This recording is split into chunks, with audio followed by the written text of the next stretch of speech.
Ever try to explain an idea that just wouldn't land? Sounds amazing in your head, but then... We've all been there, like trying to Uh, describe a dream, right? Totally. And today's deep dive is all about cracking that code, learning how to make ideas stick. And our guide is none other than Robert Greene. Master of strategy, human nature, and surprisingly relatable too. Right. We've got excerpts from his chat with David Perel, plus this cool analysis of a Winston Churchill speech, kind of random, but trust me, it all connects. Green's journey is actually pretty encouraging. Perel even points out this whole overnight success thing took decades, screenwriting, journalism, struggling with editors who hated his aversion to contractions. So no instant bestsellers, more like years of grinding. But here's where it gets interesting. His research process is wild. Stacks of note cards, deep dives into obscure historical figures. The guy's like a detective hunting down the perfect anecdote. Okay, so he finds these amazing stories, but it's not just about finding any story to make a point, right? Nope. Green's obsessed with alive ideas. He even organizes his research around themes first. So let's say he's exploring envy. Universal, right. We've all felt that pang. Exactly. But he's not just looking for any old jealousy tale. He might go deep on someone like Mary Shelley, the Frankenstein author. Find those nuances of envy that make her story echo through time. It's like he reverse engineers the power of story, then finds the historical match that ignites it. And get this, he talks about this agonizing process of getting his writing to sing.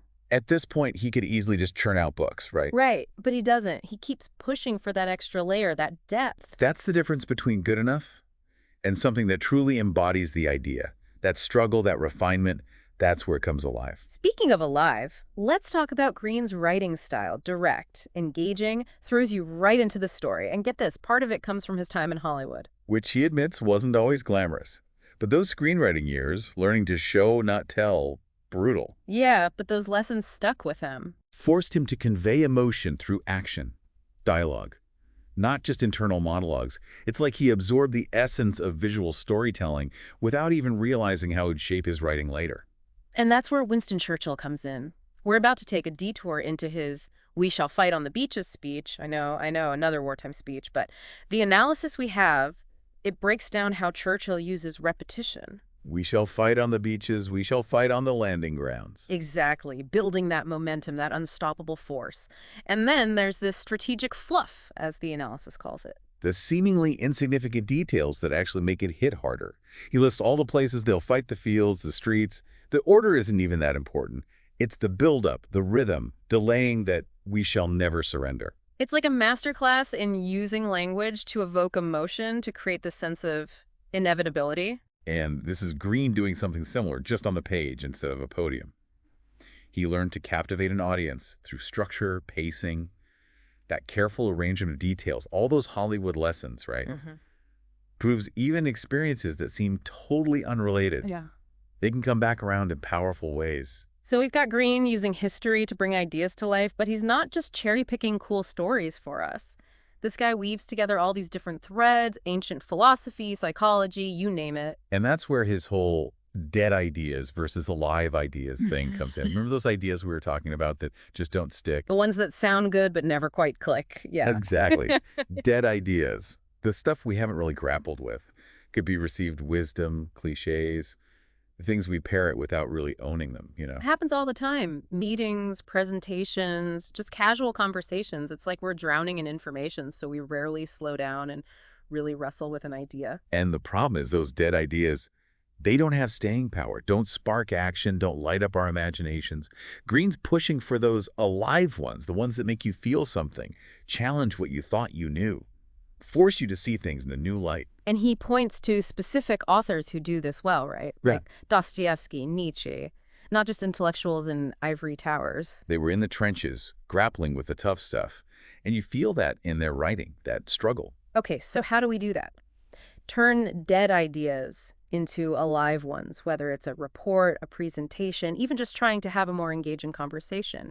How do we get that staying power? Greene would say, gotta understand the real why behind your work. And this is where his story takes a turn. He talks about how his stroke completely shifted how he sees creativity, this pursuit of the sublime. See, I'm glad you brought that up because it's easy to think the sublime is this external thing. Like you got to go on some crazy adventure to experience it. Right. Deserts, mountains, the whole bit. But his experience suggests it's more about shifting how you see things, being open to wonder wherever you are. Exactly.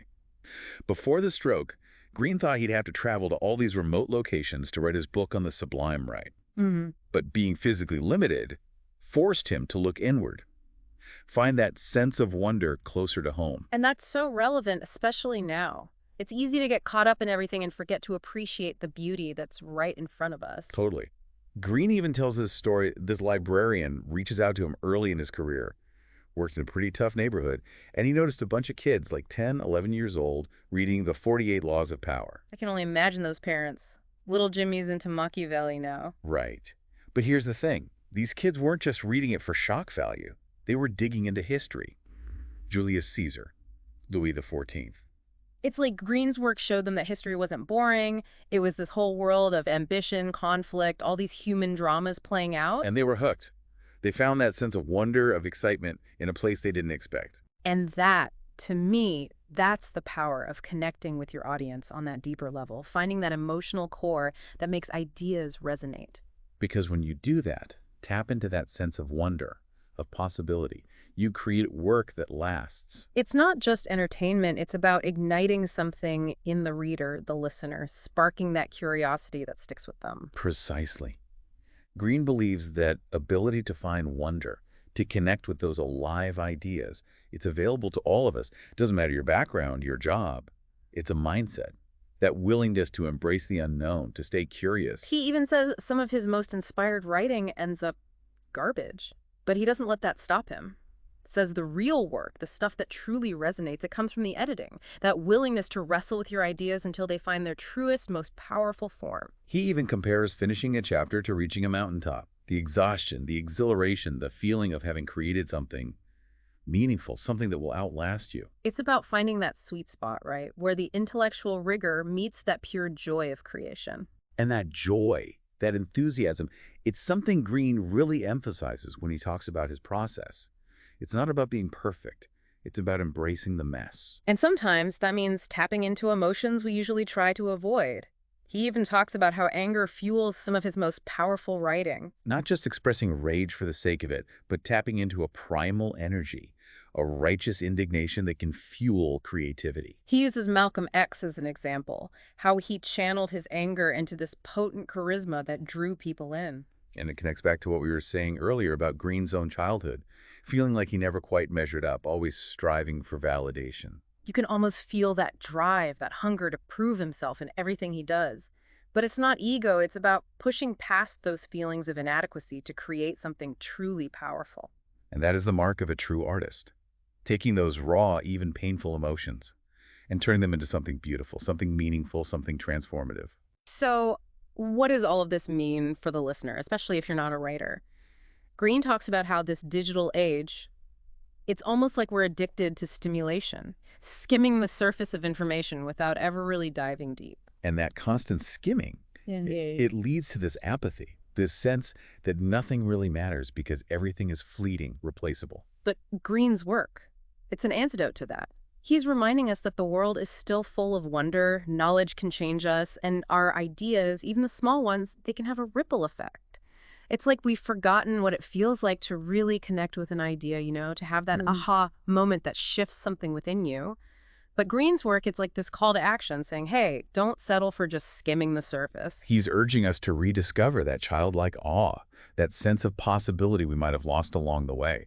And the cool thing is, you don't need to climb Mount Everest to find it. That's what really stuck with me. After his stroke, when he couldn't physically go on those grand adventures anymore, he started noticing the sublime in the smallest things. He talks about finding beauty in how the light hits the leaves, or the sound of rain. Those everyday things we usually just tune out. Like he's saying, pay attention, there's magic everywhere if you open your eyes. And that shift, that willingness to be present, it's not just about finding inspiration for writing or art. It's about appreciating life itself, It's like that William Blake quote, to see a world in a grain of sand and a heaven in a wildflower.